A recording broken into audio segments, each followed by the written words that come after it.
ঘরের কাছে সমুদ্র সৈকত মানেই দীঘার নাম থাকে সবচেয়ে ওপরে।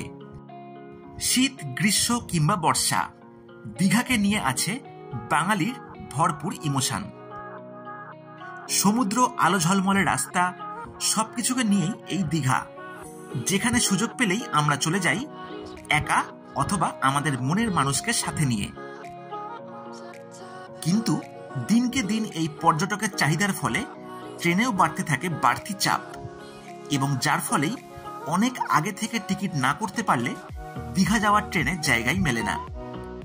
আর এরপরে যদি দীঘার জগন্নাথ ধাম একবার তৈরি হয়ে যায়, দীঘা যাওয়ার ট্রেন কেন, বাসেও চট করে বুকিং পাবেন না। তাই বলে কি দীঘা যাওয়া হবে না? এবার একদিন আগেই প্ল্যান করে দীঘা ঘুরে চলে আসতে পারেন, তাও মাত্র ৪৫ টাকায়। অবাক হচ্ছেন? তাহলে চলুন আর কথা না বাড়িয়ে সমস্ত ব্যাপারটা পরিষ্কার করে তুলে ধরি। হাওড়া থেকে দীঘা যাওয়ার জন্য পাবেন তাম্রলিপ্ত এক্সপ্রেস এবং কান্ডারি এক্সপ্রেস, যেই দুটি ট্রেন বেশিরভাগ সময়তেই থাকে ওয়েটিং লিস্ট। কিন্তু অনেকটাই কম খরচে দীঘা যাওয়া নিশ্চিত করতে আপনাদের জন্য রয়েছে দীঘা যাওয়ার কিছু লোকাল ট্রেন।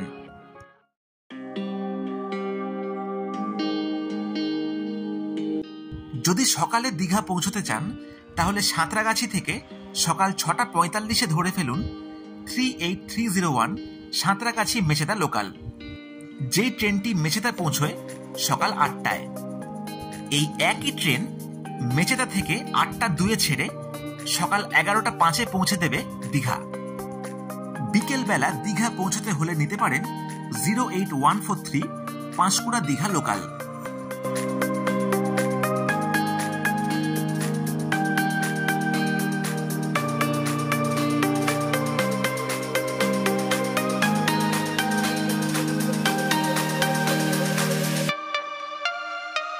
সেইভাবেই দীঘা থেকে ফেরার জন্য পাবেন এই লোকাল ট্রেনের সুবিধা।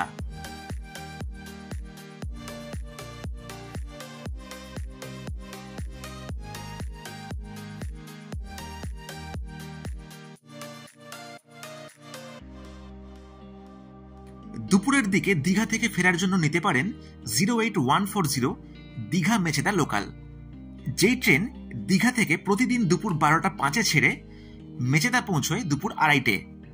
এই একই ট্রেন মেচেদা থেকে বিকেল 3টে 10-এ ছেড়ে সাঁতরাগাছি পৌঁছয় বিকেল 4:30-টে। সুতরাং এইভাবেই এক্সপ্রেস ট্রেন ওয়েটিং লিস্ট হলেও দীঘা যাওয়া আর কোনো চিন্তার বিষয় নয়। এর মধ্যে আপনারা কোন লোকাল ট্রেনে দীঘা গেছেন কমেন্টে অবশ্যই জানাবেন। ভিডিওটা ভালো লাগলে লাইক এবং শেয়ার করবেন।